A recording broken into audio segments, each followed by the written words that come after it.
जब तक मुतालबात पूरे नहीं होंगे हम यहाँ ही रहेंगे। हमें अथॉरिटीज ने कहा है 2 दिन रुको, 3 दिन रुको, थक के चले जाओगे। हम वापस नहीं जाएंगे, हमारे मुतालबात पूरे होंगे तो ही हम वापस जाएंगे। और जो लोग ये इलीगल काम करते हैं, ये वीडियोस वाला, उनके नाम भी हमने आपको प्रोमिनेंट बता दिए हैं, उसकी रीजन भी बता दी है। इनके खिलाफ सख्त एक्शन लिया जाए, इनको यहाँ से सस्पेंड करें। मैडम शाजिया, अंकल मुनव्वर सईद, जुबैदा और मैडम सुरैया, सगीर खान ड्राइवर और हमारी जो सीओ सर थे उनके पास हम अपील लेके आए तो उन्होंने कहा मैंने खुद परमिशन दी हुई है।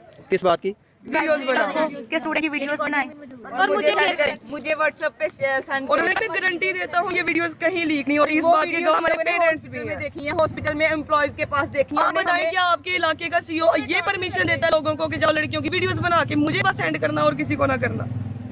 क्या आप लोगों की बेटियां नहीं है? हम किसी की बेटियां तो कुछ भी कर लेंगे।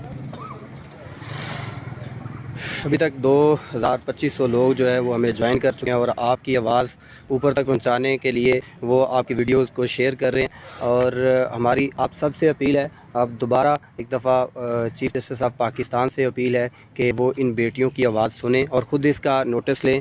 और उस्मान गुलजार साहब से अपील है कि वो इसका नोटिस लें और डॉक्टर यास्मीन राशिद अपील है कि इनका नोटिस लें ताकि इनकी आवाज़ जो है वो सुनी जाए और इनको इनका हक़ मिल सके। इनकी ये जो इनकी ट्रांसफ़र की गई है यहाँ से वो भी रोकी जाए। और उसके बाद जितनी भी इनके इलीगल काम हो रहे हैं वहाँ पे बकौल इन बेटियों के, कौम की बेटियों का कहना है कि या वहाँ पर हिडन कैमरास लगे हैं जिन कैमरों के ज़रिए हमारी वीडियोस बनाई जाती हैं और उन वीडियोस को वायरल किया जाता है और वो वायरल होती हैं। हम जब ये अपनी ड्यूटी के लिए हॉस्पिटल में जाती हैं, वहाँ पर जाती हैं तो इन हॉस्पिटल के बॉयज़ हैं उनके मोबाइलों में इनकी जब तस्वीरें वहाँ पर पहुँची, इनकी वीडियोस वहाँ पर पहुँची तो ये दंग रह गई कि हमारी ये वीडियोस कहाँ से आई। तो इससे इन्होंने कहा कि हमारे जो घर, वो जो हॉस्टल है उसमें वहाँ पे हिडन कैमरास हैं वो लगे हुए हैं। ये वज़ीर-ए-आज़म इमरान खान पाकिस्तान जो है ये यहाँ पर इफ्तार करने के लिए तशरीफ़ लाए थे, तब से परसों रात से ये वहाँ पर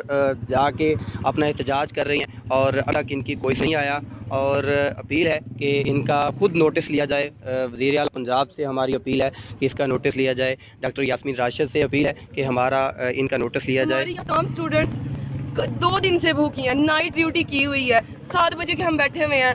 अगर हमारी किसी स्टूडेंट को कुछ हो गया तो उसके जिम्मेदार आप सब लोग होंगे, आप सब लोग होंगे, ये तमाम लोग होंगे और आप सब लोग होंगे।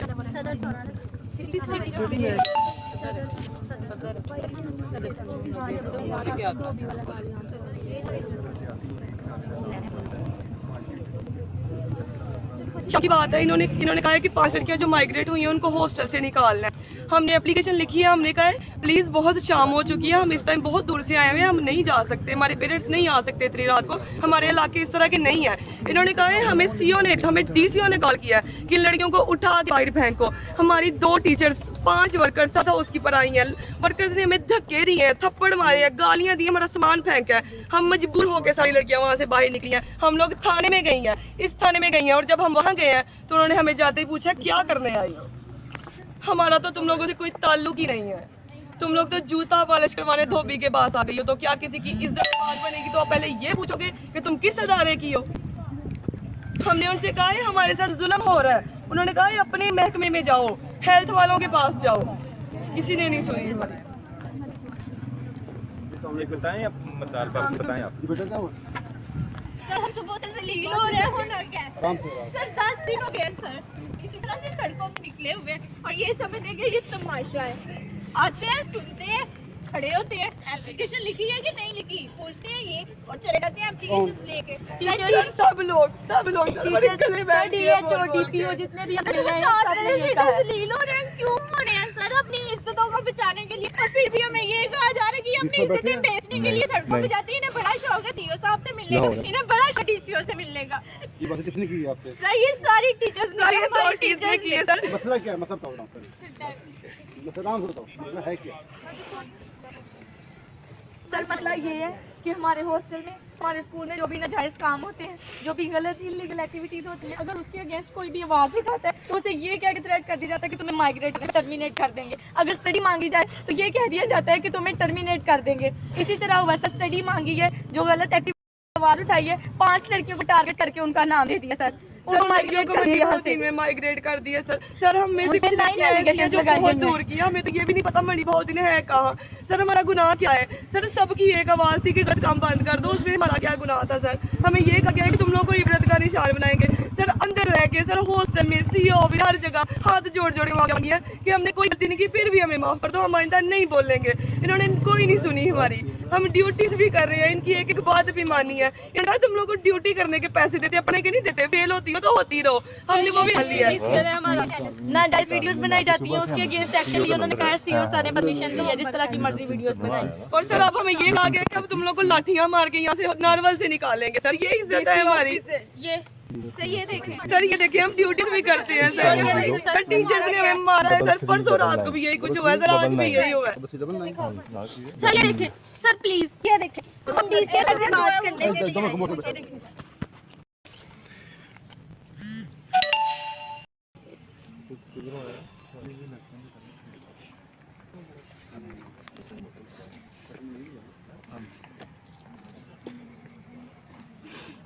ये सामने सब क्या हाल ठीक है?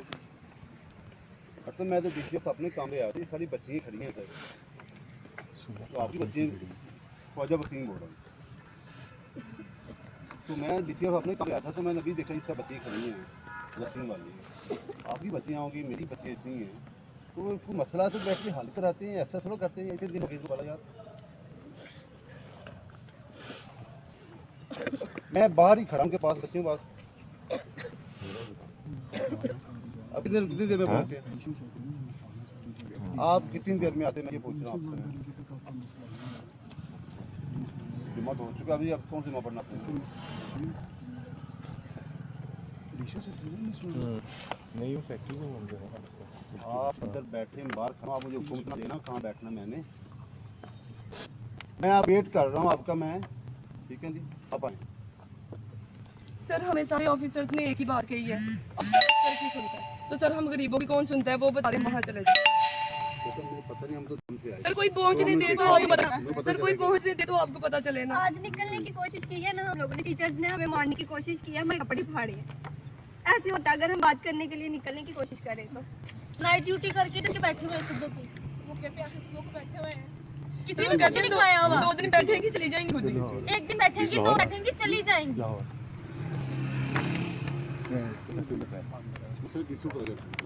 सर हम लोग आवारा लड़कियां नहीं है, हम इज्जतदार घरों की लड़कियां, हमारे भाई खड़े हैं यहाँ पे सर।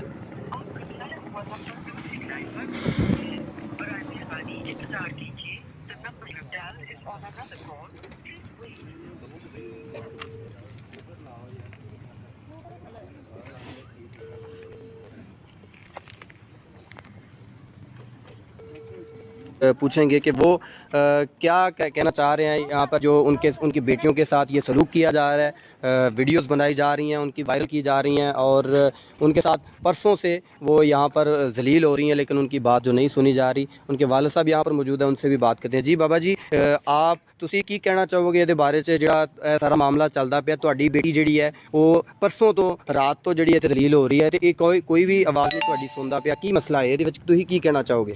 ਅਸੀਂ ਸਰ ਇਹ ਕਹਿਣਾ ਚਾਹਾਂਗੇ ਕਿ ਇਹ ਜਿਹੜੇ ਲੋਕ ਅਫਸਰ ਨੇ, ਸੀਓ ਸਾਹਿਬ, ਸਾਰਿਆਂ ਤੋਂ ਪਹਿਲਾਂ ਅਸੀਂ ਉਹਦੇ ਕੋਲ ਗਏ ਹਾਂ, ਉਹਨੂੰ ਜਾ ਕੇ ਗੱਲ ਕਹੀ ਗਈ ਹੈ ਕਿ ਸਾਰਾ ਅਗਰ ਇਹਨਾਂ ਬੱਚਿਆਂ ਕੋਲ ਕੋਈ ਗਲਤੀ ਹੋ ਗਈ ਹੈ तो कोई गल नहीं। उन्होंने कहा कि जाओ ड्यूटी पे जाओ, ये बच्चे ड्यूटी पे चले गए हैं। उसने उसका बनाया, वो पता नहीं क्या, वो लाहौर भेज दी। फिर हम दोबारा फिर उसके पास गया, मैं खुद गया हूँ। मैंने सर माफ़ी है, अगर कोई गलती शलती बच्चे हैं, उसने बोला जी कुछ नहीं होता, कुछ नहीं होता, आप जाए ड्यूटी पे। परसों हम आए हैं तो ये बच्चों के नाम उनका सामान पकड़ पकड़ के बाहर फेंक रहे हैं। ये क्या बात है? वो कोई बात नहीं जी, आप जाएँ इधर से जाएँ, नहीं तो उधर चले, पता नहीं किधर किधर को तबादला कर दिया उन्होंने। ये बेचारे हमारे पीछे रो रहे हैं, भाई क्या करें, ना इनके पास कोई फ़ोन है ना कोई गलबात करने के लिए, बल्कि वो इनको ऐसा तक कह रहे हैं कि परसों उन्होंने घसीटा भी है। अभी भी किसी को उन्होंने फ़ोन किया हमको, वो जो आदमी है वो आ जाता है, अभी आपको बताता है, इसका बाप है बच्ची का। और इधर वो लड़का खड़ा था नवीद, इसको भी फ़ोन आया, उसने बोला कि इनको बच्चों को ले जाओ वरना पता नहीं इनके साथ क्या होगा। अभी फ़ोन किया, आपको धमकियाँ लगाई गई हैं? हाँ जी, इनको ले जाओ वरना पता नहीं क्या होगा इनके साथ। हमने बोले जो करना फिर आप लोग करें। वो कहते हैं बाद में पछताना पड़ेगा, जो हो जाएगा, अभी रात होने वाली है, इनके साथ अगर कुछ हो जाएगा तो फिर उस पर आपको पूरी ज़िंदगी पछताना पड़ेगा। आपको यहाँ से ले जाएं वापस। किसने कहा? ये किस हमें कॉल आई है, नंबर आपको हम बता सकते हैं। वो नंबर आप अगर बता दें। मेरे असल में नहीं है, मेरे भाई को कॉल आई है, मुझे भाई ने फिर इधर भेजा है उधर जाओ। तो क्या मसला है, वो मेरे भाई रेस्क्यू 1122 में मुलाजम है, उनको कॉल की है यहाँ से कि आप इनको ले जाएं, रात होने वाली है, इनके साथ कुछ भी हो सकता है। स्कूल से गई है, जिधर से भी गई है। ये नंबर बताओ। ये नंबर जो सेंड किया हुआ है। ये नंबर सर चेक कर लें, आपको नंबर दे रहे हैं। ये नंबर आप देख सकते हैं 0542920013। ये नंबर, जिस नंबर से इनको कॉल गई है, ये आप नंबर भी देख सकते हैं। दोबारा नंबर बताना चाहूँगा 0542920013। ये नंबर है PTCL का नंबर है, आप चेक कर सकते हैं ये किस अदारे का है। तो आपका क्या मुतालबा है? आप क्या चाहेंगे कि इस मसले को हल किया जाए? आपकी जो बहनें हैं यहाँ पे, हमारी भी वो बहनें हैं, तो आप क्या कहना चाहेंगे? हम कहते हैं कि इस मसले को सेटिस्फाई किया जाए। इन लोगों ने अगर कोई गलती की थी तो इन लोगों ने माजरत भी की है। DGN के पास इन लोगों को लेकर जाया गया, वहाँ इनको एक आप समझ लें कि जलील किया गया है कि DGN ने जो इनकी प्रिंसिपल है मिस रैया, उसकी बात सुनी है सोफे पे बिठाकर, और इनको उन्होंने कहा है कि आप लोग जलील हो और आप लोगों की औकात नहीं है यहाँ आकर बात करने की। साथ में पेरेंट्स भी थे, उनको बताया कि आप लोगों ने अपनी औलाद की ये तरबियत की है कि आपने इनको कोई सिखाया नहीं है, कि आप लोगों में वो शऊर नहीं है, आपको पता नहीं है औलाद को कैसे पाला जाता है, कैसे समझाया जाता है। उनको वहाँ जलील किया। दोबारा एक दफ़ा वो वाला प्रोटेस्ट दोबारा कर। इस तरह हमारे पास सर अहमद साहिब आए हैं, उसके बाद सर ख्वाजा वसीम साहिब आए हैं। हमारी उनसे अपील है और हमें यकीन भी है कि वो ज़रूर हमें इंसाफ दिलवाएंगे। हम उनसे अपील करते हैं कि प्लीज़ अब अगर आप आए हैं तो आप भी सुन के मत चले जाइएगा। हम थक गए हैं बोल बोल के, हमारे गले बैठ गए हैं बोल बोल के, अब तो हमसे बोला भी नहीं जा रहा।